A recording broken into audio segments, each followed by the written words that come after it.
I mean, I don't know if she's gone for good. I know where I am. At work. Of course, a waste of breath, that question. He's probably in his cluttered office, bewildered and running a hand through flyaway blonde hair that's in need of a good comb. I am also cursed with it, hence keeping mine trimmed AF. I polish my glasses more than once a century, too. And I purged all my t-shirts sporting the logos of various Burlington annual festivals the minute I got my first real paycheck. "What did you do?" I ask. He clears his throat. "Nothing. It can't be nothing. You've been married for almost 40 years. People don't just up and leave for no reason. People leave because of good reasons. Like being offered a once-in-a-lifetime opportunity to work in a breathtaking cosmopolitan city. And when a boyfriend decides he's not willing to move, not willing to take the risk to be together, well, that's on him." "No." Dad's tone is defeated. "It really was nothing. As in, Francis, you've put everything into the letterpresses and nothing into this fucking marriage since before I went through menopause. And I'm done." "That's a shitty kind of nothing, Dad." "She's right, isn't she?" "I honestly don't know. I'm typically only home for holidays when everyone's on their best behavior. Granted, best behavior usually involves my dad getting too deep into the pot of mulled wine at Christmas and calling me a corporate mouthpiece, but him taking umbrage with my career choice is well established.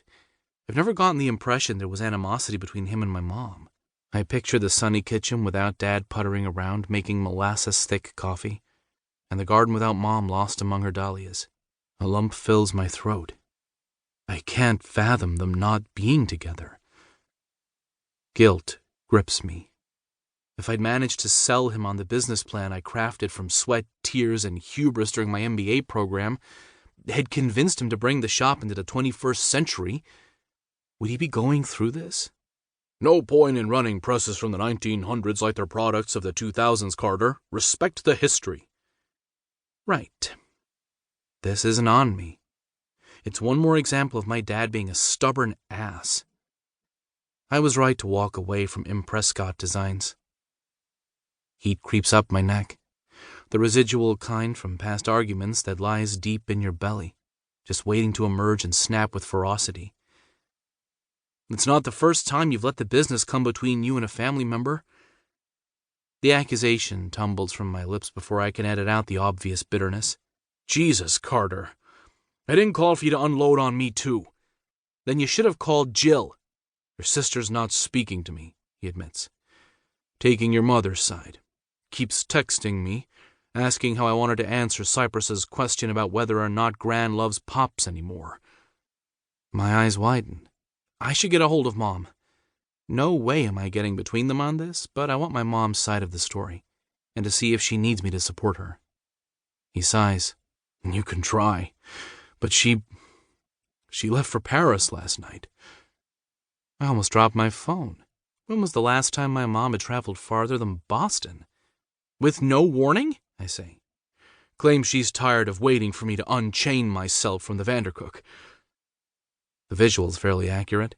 My dad spends more time wearing his leather apron and fussing with his cast iron letterpresses than not. I wouldn't be surprised if he wants to be buried with his beloved machines, let alone be unchained from them while he's still upright and breathing. It's not hard to understand where Mom's coming from. The corner of my mouth creeps up. I'm proud of her. I can envision her wandering through the Latin Quarter, eclectic skirts and scarves swirling as she nibbles on a pain au chocolat. Whenever I'm in Paris on business, she always asks me to eat a new kind of pastry and send her a picture.